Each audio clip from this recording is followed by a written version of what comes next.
I'm Frank Vaughn. It is April 14th, 2025, my 13th wedding anniversary.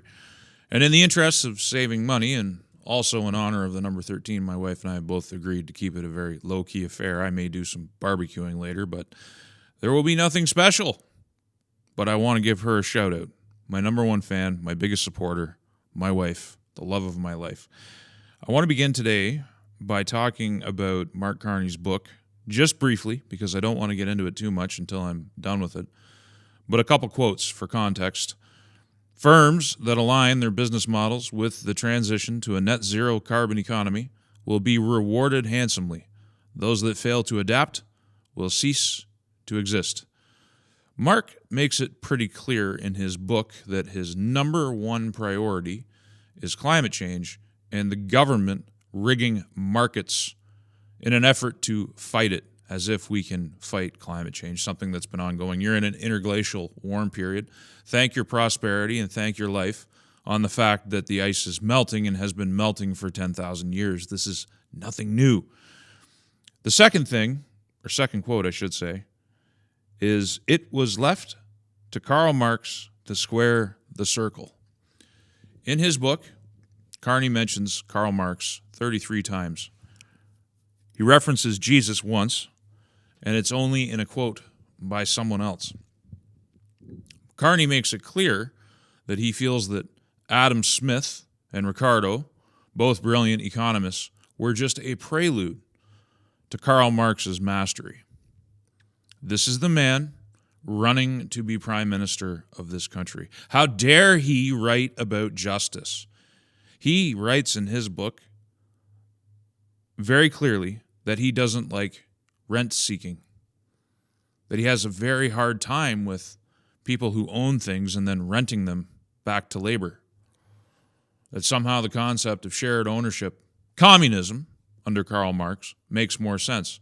And yet, at the same time, and this is so important, at the same time, this is a man who headed two central banks, who quarterbacked Brookfield Investments, who is proud, as he writes in the preface of this book, of establishing something called GFANZ, which represents $140 trillion in wealth, all bent towards the net zero project, which he now claims with lukewarm terms to have abandoned in favor of creating an energy powerhouse in Canada.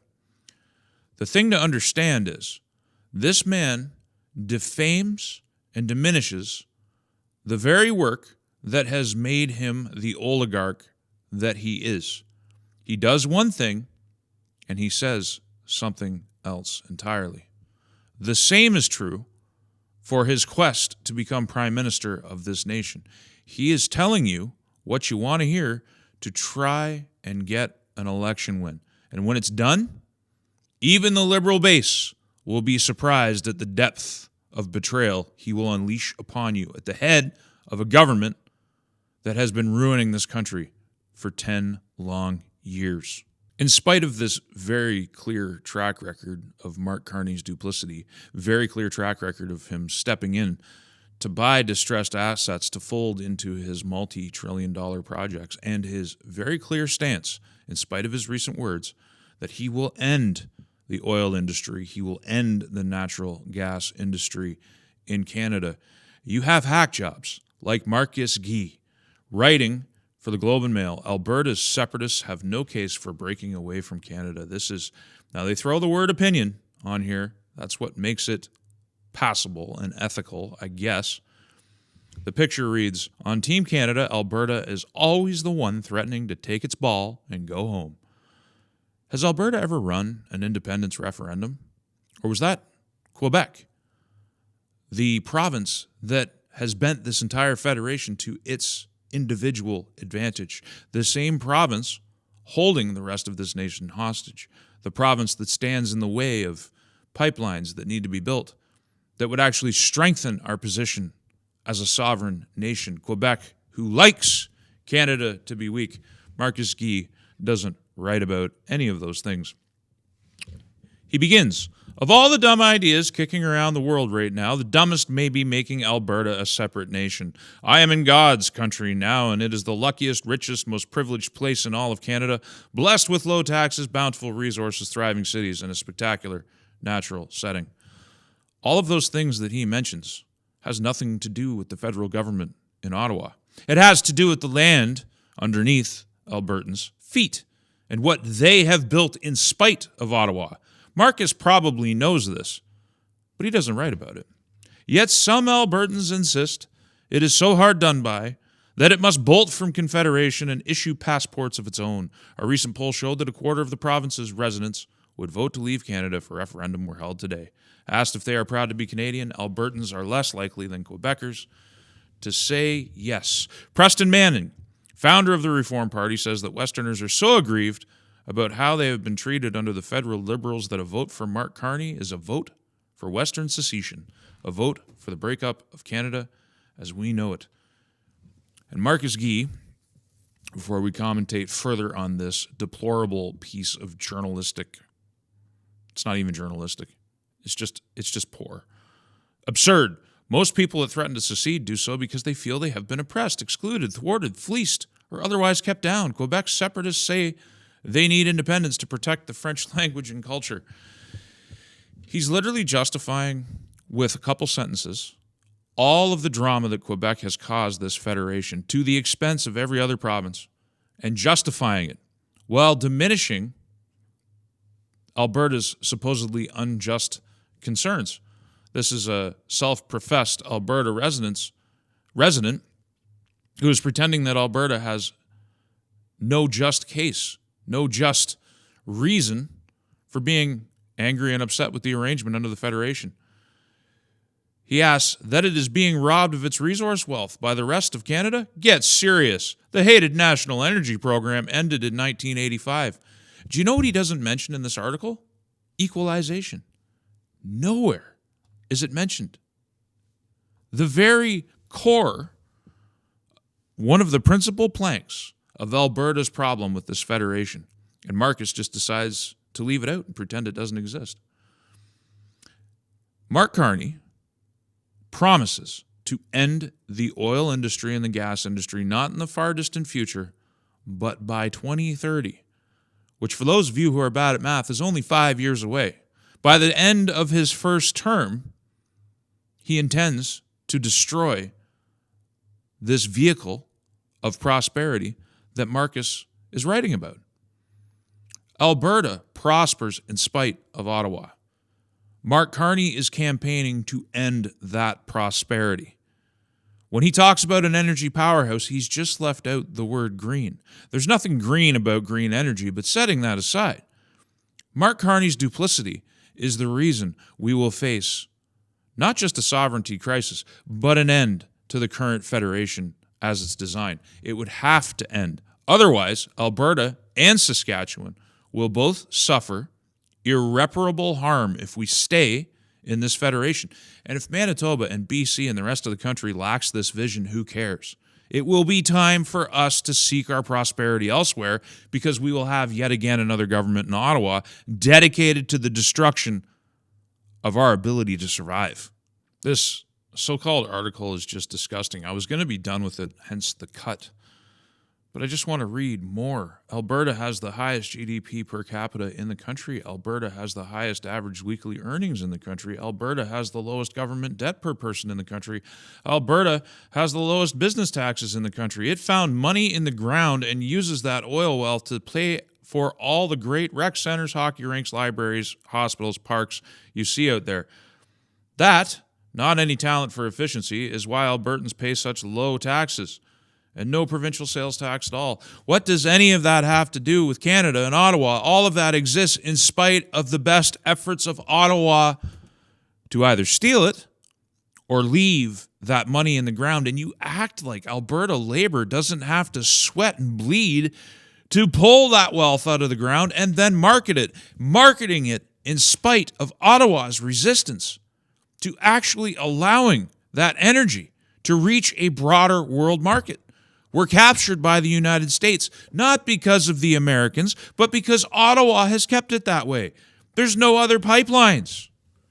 And luckily, the Americans have just been standing there with their hand out full of capital and an empty hand to take the oil.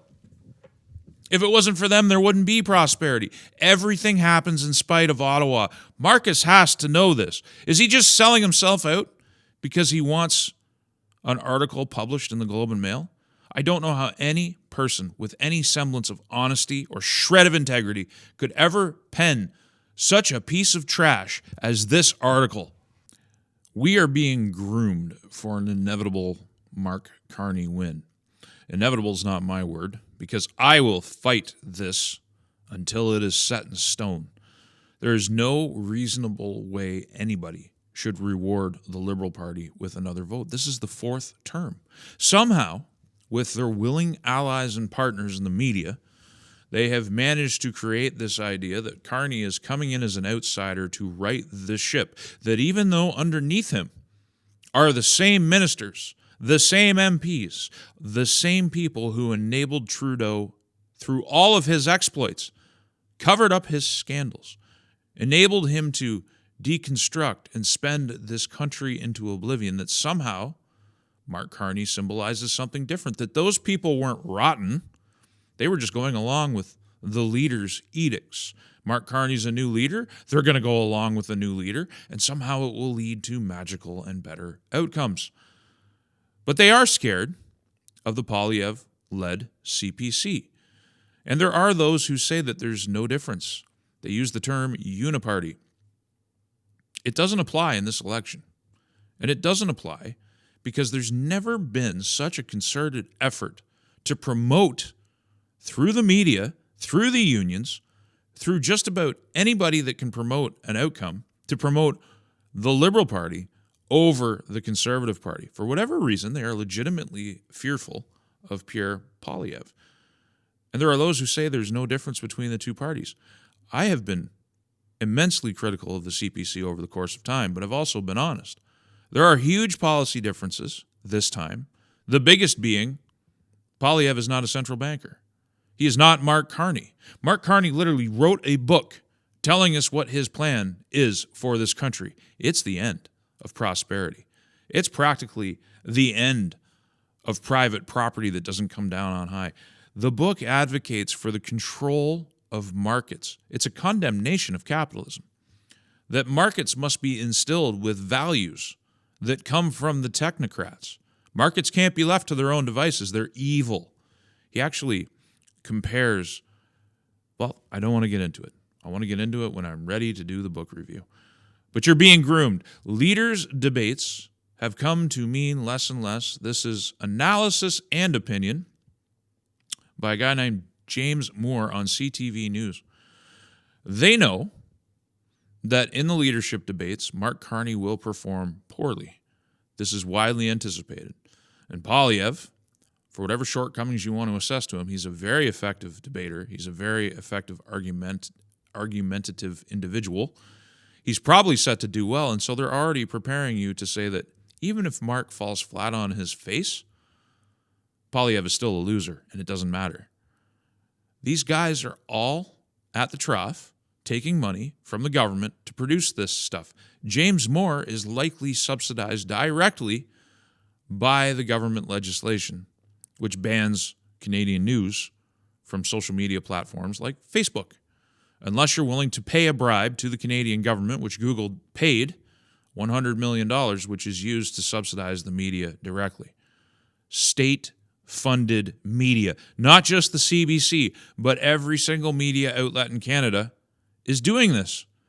Do you understand the gravity of the situation we find ourselves in 2025 and just what a Mark Carney government means to those in Canada who are convinced that either Canada is worth saving or that there's nothing wrong? You're going to find out. And back to the original article, Western Canada already knows. We're not stupid out here. The people who are smart in this country, you'll vote with your feet. You'll get here before D-Day. It's been time for years to get out of Canada and come to a place where we might be able to forge a new and better future. Whether as part of the United States or as an independent republic, I could care less. Under Mark Carney, we have one choice left, and we have to leave. And if the people here don't embrace that choice, well, then I guess we all sink with the ship. There's nothing to hold on to in Canada anymore under a fourth Liberal term. That's it. And don't get me wrong, you can make a compelling case that there's nothing to hang on to even if the Conservatives win a large majority. And you might be right. And the case for Western separatism will not be as strong, at least in the immediate term. Is it possible that Ottawa under Poilievre could offer the West enough, could put enough on the table to mollify us for another 4 or 5 years? It's quite possible. Public opinion is fickle, even out here. But the core structural problems, equalization, lack of representation, a country bent to the will of Quebec, these things don't go away. And even if we can start building pipelines, we've only got 4 years. Maximum 5 if Poilievre wants to go that route. You're not going to get a pipeline built in 4 or 5 years. These are yesterday's solutions to today's problems. The solutions today are very different. We have to embrace the United States. The time to build that sovereign, wealthy, independent Canada was 10 years ago.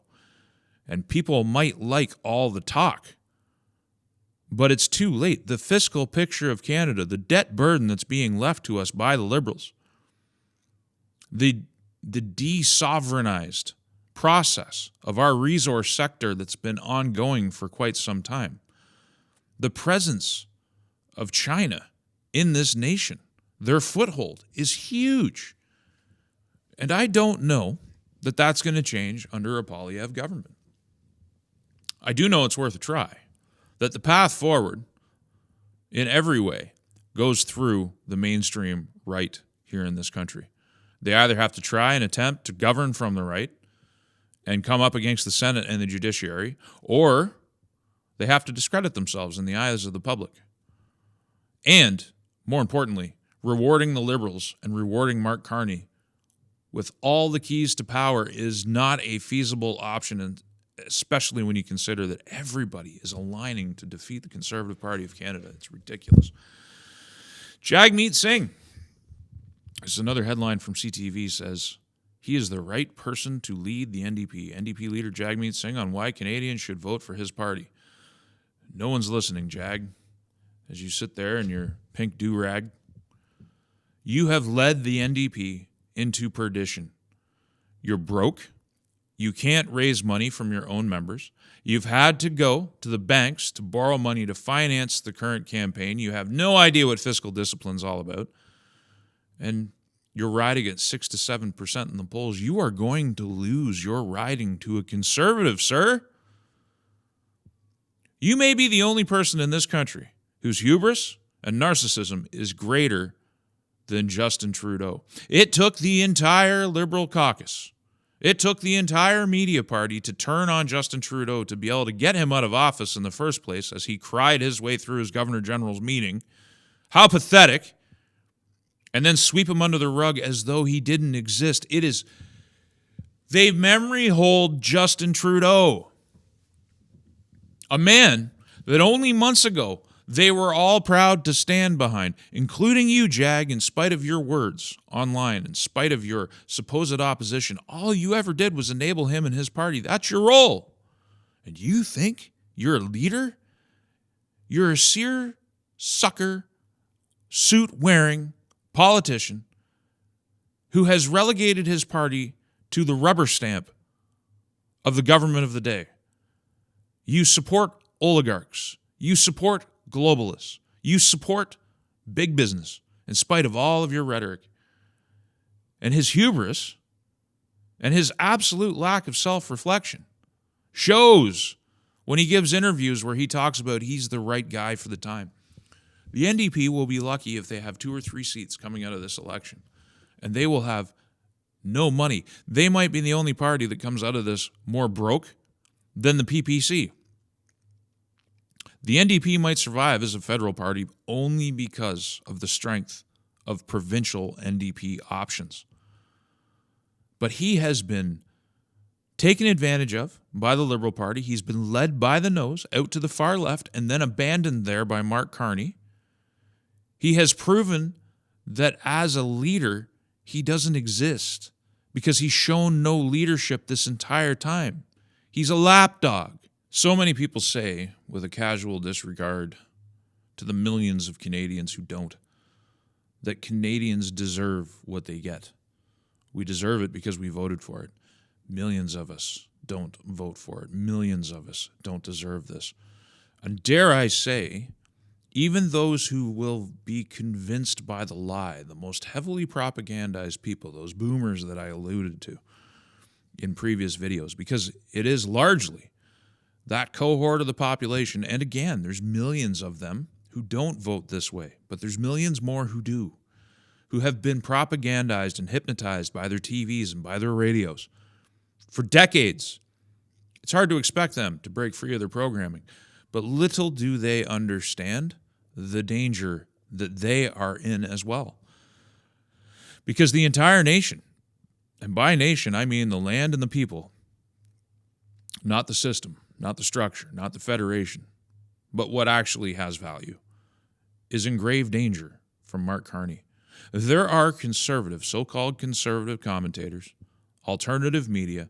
They spend their entire day talking about the Conservative Party and Pierre Poilievre in derogatory terms, highlighting all of their shortcomings, and they never engage with the real threat, which is the Carney Liberal-led government that is forming up and being programmed into our minds as we sit here talking.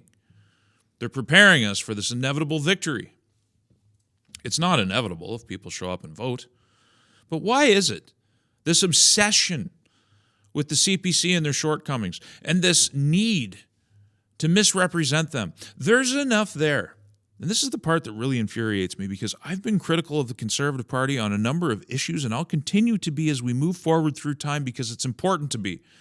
Ukraine, their approach to America, their fear of Donald Trump, their continued, it's less now than it was under Sheeran, it's less than it was under O'Toole, but they still continue to fear Canadian media criticism, which they shouldn't do. They should ignore what the media thinks and concentrate their efforts and their money on educating the Canadian public. Banning MAGA hats, not even MAGA hats, Make Canada Great Again hats aren't allowed in their rallies. Why do they do that? And we know why they do that. Because it makes for bad optics. Here's the thing that people should respect. Canada is what it is, whether you like it or not. You might hate the system. You might hate the politics.